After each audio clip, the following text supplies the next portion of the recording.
Chapter 1, Section 11, Summary.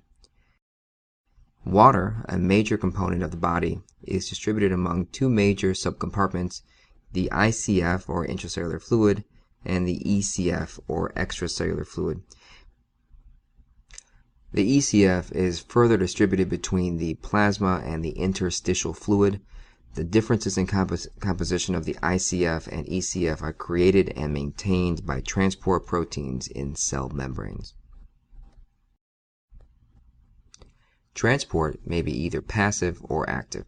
If transport occurs down an electrochemical gradient, it is passive and does not consume energy. If transport occurs against an electrochemical gradient, it is active.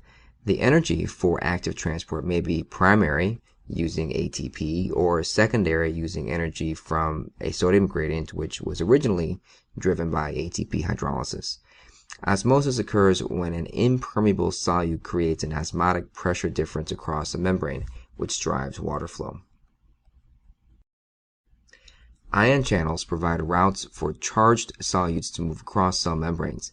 The conductance of ion channels is controlled by gates, which are regulated by voltage or by ligands. Diffusion of a permeable ion down a concentration gradient creates a diffusion potential, which at electrochemical equilibrium is calculated by the Nernst equation. When several ions are permeable, each attempts to drive the membrane towards its own equilibrium potential, and it's ions with the highest permeabilities that then make the greatest contribution to the resting membrane potential. Action potentials in nerve and muscle consist of rapid depolarizations, known as the upstroke, followed by a repolarization caused by the opening and closing of various ion channels.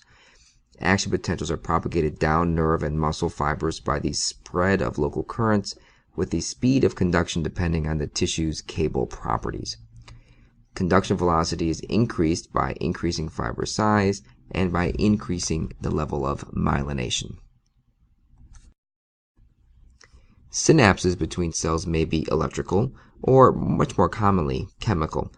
The prototype of the chemical synapse is the neuromuscular junction, which uses acetylcholine as a neurotransmitter.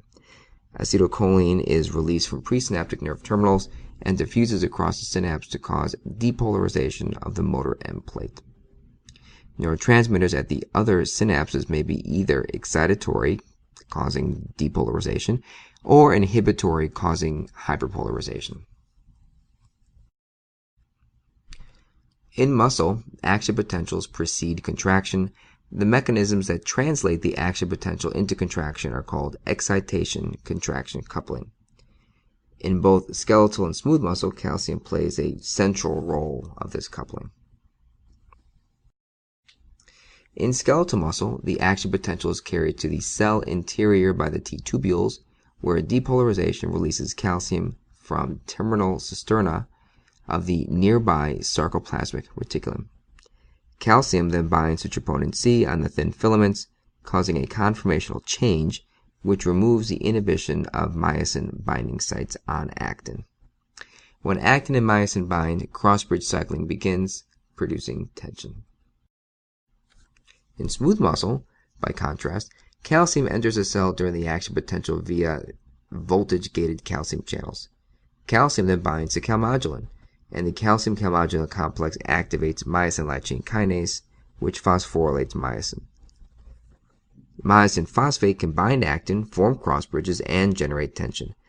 Other sources of intracellular calcium in smooth muscle are ligand-gated calcium channels in the sarcolemmal membrane and IP3-gated calcium channels in the sarcoplasmic reticulum membrane. This concludes Chapter 1, Section 11.